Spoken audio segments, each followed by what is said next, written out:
A man is facing multiple charges tonight after police say he swung a sword at officers and was shot during a traffic stop. Calais police say Abinati White was pulled over and placed under arrest yesterday. Officers say White refused to follow commands and was tased. When officers moved to take him into custody, investigators say he grabbed a sword and swung it at them. A Calais police officer and a Washington County deputy then fired their weapons, striking White. White was taken to a local hospital and later flown to Northern Light Eastern Maine Medical Center in Bangor. Police say he was stabilized. The officer and deputy have been placed on administrative leave, which is standard procedure following the use of deadly force.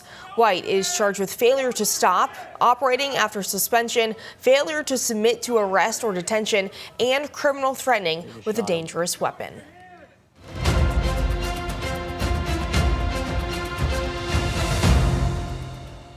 The primary election is just days away. The primary election is just days away, and candidates for governor are spending this final weekend making their final pitch to voters. News Center Maine's Drew Peters is in the studio. It's today. Hi, Drew. Hey, Sam. The 5 Democratic gubernatorial candidates were out across the state today, attending multiple events as the final days before the primary ticked down. One stop that brought most of them together was hosted by the Maine Gun Safety Coalition. There, victims of gun violence shared their stories and spoke about the policies they want to see from their next governor to help prevent firearm deaths here in Maine. And even his laugh was just goofy. This photo is one of the only things Arthur Bernard has left to hold on to remember his son. You know, he was supposed to leave with me that night. A night in Lewiston 3 years ago, where his son Arthur Strout and 17 others were taken in an instant. I have days when I will sit in my car in a parking lot for 4 or 5 hours. It's like I don't want to move.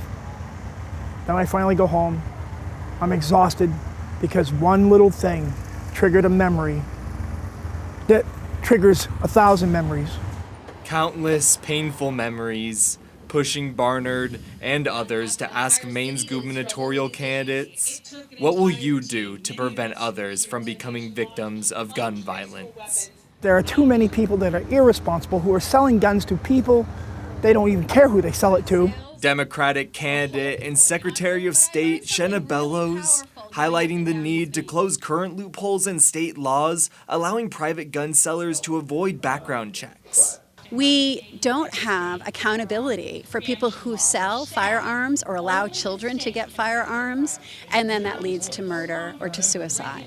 Other candidates like Senator Troy Jackson and Dr. Nirav Shah calling for restrictions on assault weapons and high-capacity magazines in Maine. Well, there's no reason for assault weapons in this state or in this country, and so getting rid of them, I mean, most of the people that I know that hunt don't care about those things. All of these things are preventable, and that's what we need to take action on. We need to start moving from thoughts and prayers to policy and change.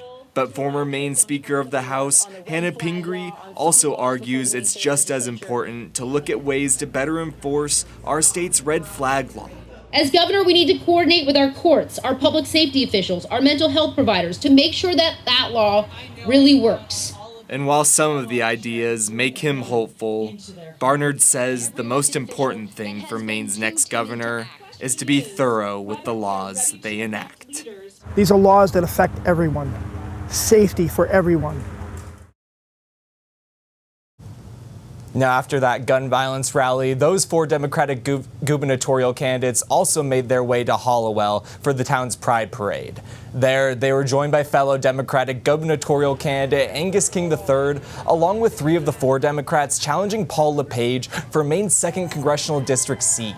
While they may be competing against one another, Jordan Wood, Paige Loud, and Matt Dunlap all agreed on one thing. Members of Maine's LGBTQ+ community need stronger protections. The candidates pointed to what they call attacks on trans youth from the Trump administration and state lawmakers. They also outlined policies they say would help safeguard the rights of queer Mainers.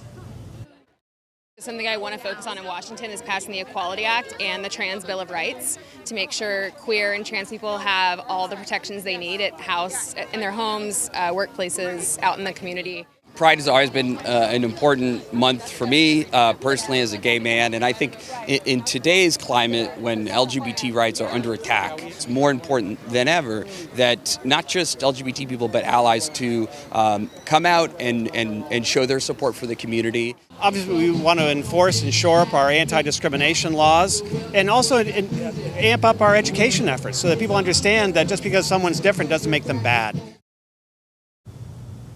The congressional and gubernatorial candidates in attendance say they'll be heading out to more events throughout the weekend and right up until Tuesday's primaries. In studio, Drew Peters, News Center, Maine.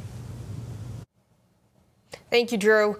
Next week, Mainers will use ranked choice voting to decide on primary races. Maine is only one of 2 states in the country to use this type of voting system. It allows voters to rank candidates by preference on their ballot. You can rank as many or as few as you choose. We spoke with a representative from the Secretary of State's office about how it works. She says one of the most common questions is whether voters are required to rank every candidate on the ballot. Voters do want to know about whether or not they have to rank all of those candidates. That answer is no, you do not. And also about whether, if they'd like to vote single choice, if it's valid to vote all the way across. And as we saw, that is a totally valid way to vote. So with ranked choice voting, voters have a lot of different options, but those are all valid ways, and your ballot will always be counted. Once polls close, election officials count each voter's first choice selections. If no candidate receives more than 50% of the vote, there is a ranked choice runoff. Ballots are collected and counted in Augusta. The process is conducted publicly and can be watched in person or via live stream. More news after the break.